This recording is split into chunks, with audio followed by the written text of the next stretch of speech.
बोल शंकर भगवान की जय। एक बार प्रेम से बोल दी मैया भवानी की जय। एक बार प्रेम से बोली दो गुरु बहिना कार्तिक गणेश भगवान की जय। हर हर महादेव, हर हर महादेव। ताई ये गुरु बहिना आप सबके बीच में एगो बहुत सुंदर कथा लेके आइल बानी। रउरा सबके बीच में बहुत सुंदर कथा बा। यह कथा के रउरा सब भरपूर सुनब। जैसे हमके हर गीत में हर कथा में दुलार प्यार देनी, वैसे ही अपन दुलार प्यार देत रहबे गुरु बहिना। तो आई बहुत सुंदर कथा बा, बहुत अद्भुत कहानी बा। यह कथा में रउरा सब बड़ा प्यार से सुनब और बड़ा प्रेम से सुनब और भरपूर कथा के सुनबे गुरु बहिना। जब भरपूर सुनल जाई तब ही समझ में आई कौनो चीज। तो आई हम चलत तनी कथा के ओर, रउरा सब बड़ा ध्यान से कथा सुनी। कहे के बा देखी एगो गांव में एगो डूम आ एगो कुहार दोनों जना रहेलो। एगो डूम एगो कुहार रहेलो। ऊ बड़ा भगवान के भक्ति करत रहेलो। कुहार जवन रहलन, जवन कुहार के पत्नी रहली उ पार्वती मैया के पूजा करत रहली।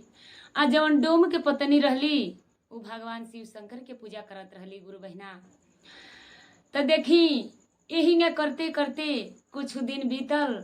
जब काम धाम करे जासलो तो कुहार कहस कि हम डोम से ना छुआई, हम डोम के जरी ना जाइबे से कि हम दियरी कलसा ढकनी बनाईला, सब देवी दुर्गा में दियाला पाठ में लागेला, हम डोम जात से ना छुआई। लेकिन डोम के बड़ा दुख लागे सुनस तो वो भगवान से कहस कि भगवान रउरा इंसान बनौनी तो ठीके कैनी, लेकिन जात पात कैसे बांट देहनी। तो देखिए गुरु बहिना ई जात पात सब अपना से हमनी के बटल बानी जा। भगवान इंसान एके बनौले बाड़े। अगर शरीर के खून चिरल जाई, शरीर चिरल जाई तो खून सबका शरीर से लाले निकली गुरु बहिना। तो कभी जात पात में भेदभाव ना करे के चाही। भगवान जात पात ना देखेनी कि तू डोम हवा, कि तू चमार हवा, कि तू दुसाध हवा। भगवान कभी जात पात में छूत ना मानेनी। तो हमनी के तो इंसान है जा, हमनी के काहे छूत मानब जा।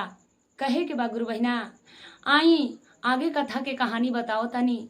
उ डोम आ कुहार जवन रहेलो, जवन कुहाइन रहली गुरु बहिना, उ पार्वती मैया के पूजा करत रहली, बड़ा प्रेम से, बड़ा भाव से, बड़ा भक्ति करत रहली।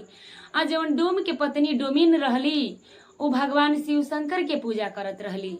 भगवान भोलेनाथ के पूजा शिव चर्चा गावस, भक्ति करस, भजन करस।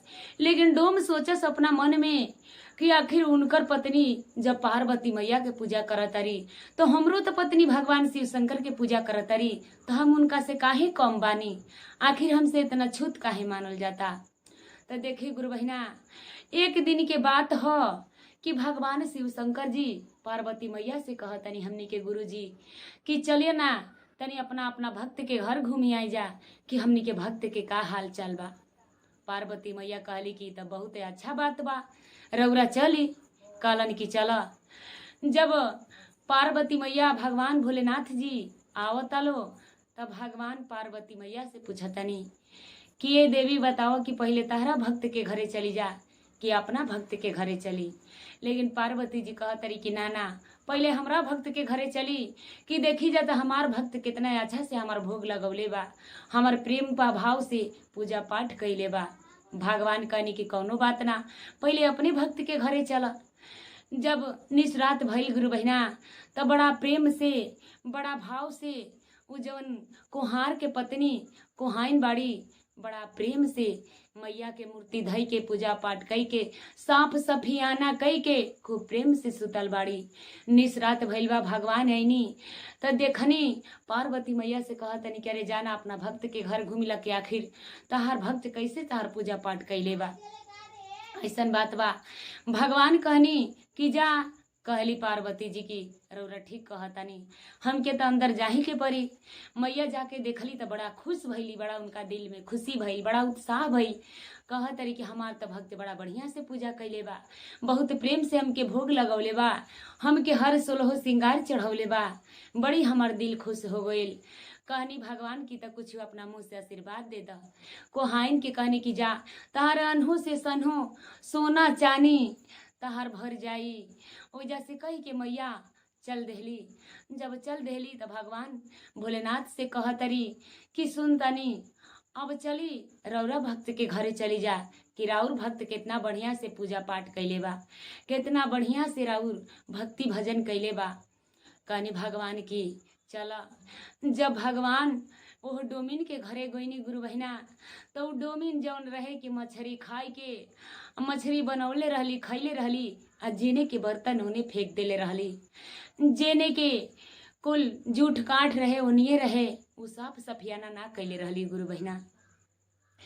अब पार्वती मैया देखली तो कह तरीके का जी रौरा तो कहे नहीं कि हमार भक्त हमरा के बड़ा प्रेम से पूजा पाठ करेला, लेकिन आज तो हम देख लेनी कि राउर भक्त मछली वही थरिया में खैले बड़े और वही थरिया के बहरी फेंक दिले बड़े, ना साफ बा ना सफियाना बा।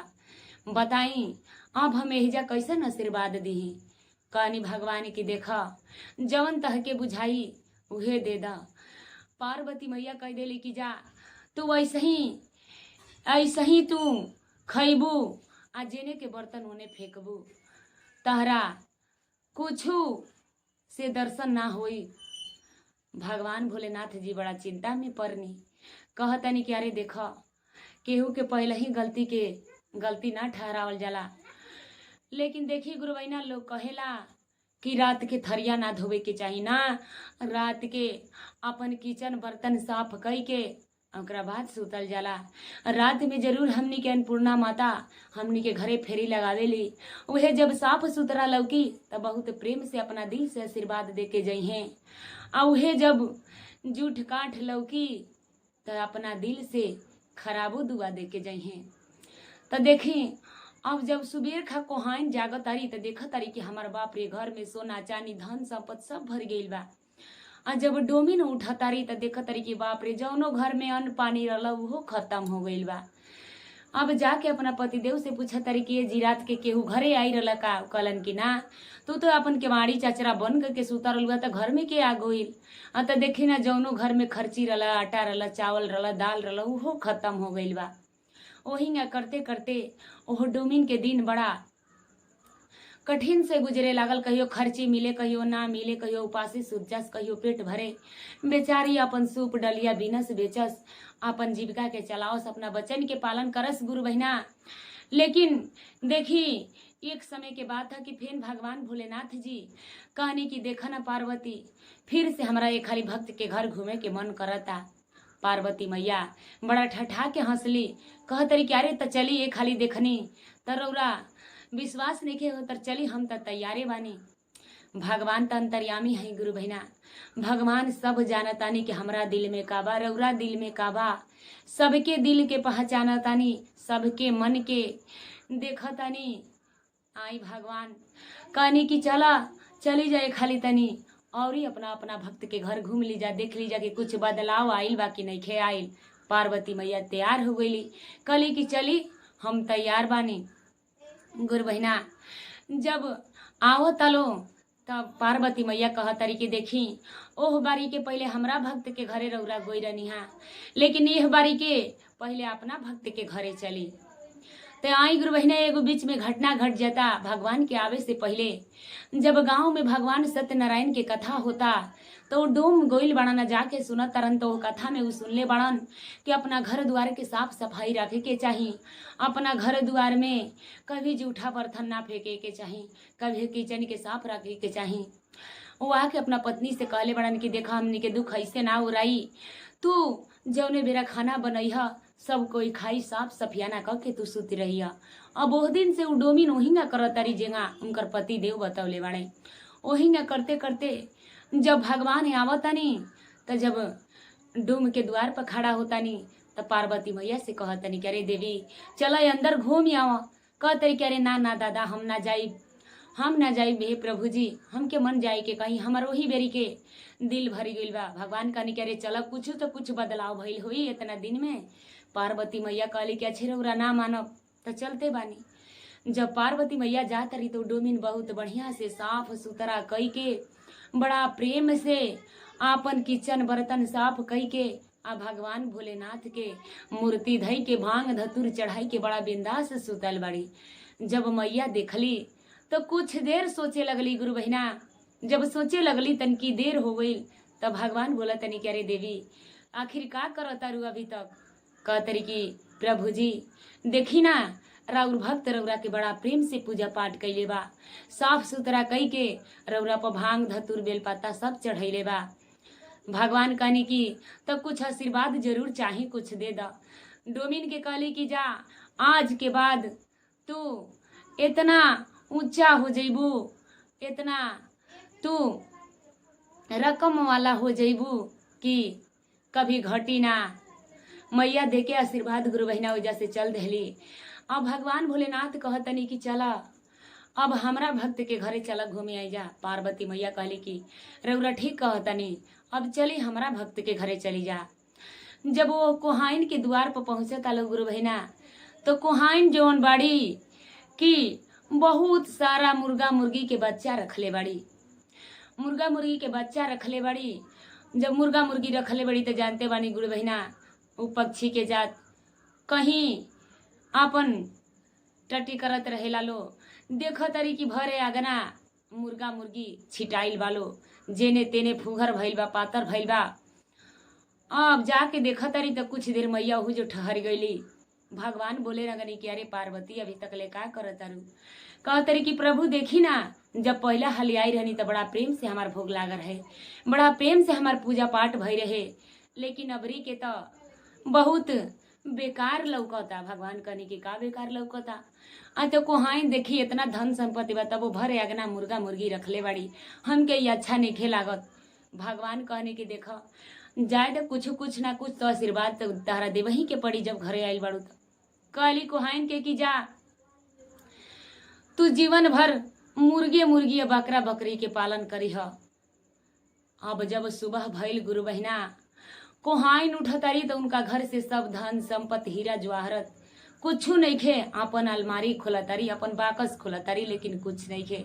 जेने देखतारी ओने मुर्गा मुर्गी बकरा बकरी भरल बा, सब भरल बा।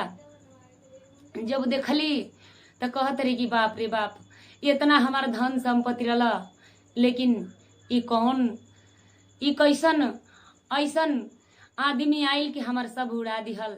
आ डोमिन के कहली कि जा आज के बाद से तू अनहो से सनहो हो जेबू। तो देखिए गुरु बहिना हमनी के जब प्रेम से भगवान के भक्ति भजन करब जा, साफ सुथरा करब जा, अरे वो पुराने कपड़ा ना होखे लेकिन जब ओकरा के फेंच फाच के साफ सुथरा रख देम जा, वही के पहन के भगवान के पूजा करब जा तो बहुत सुंदर लगी। तो ये आज हम यही जो अपना कथा के विश्राम करतानी। एक बार प्रेम से बोल दी शंकर भगवान की जय।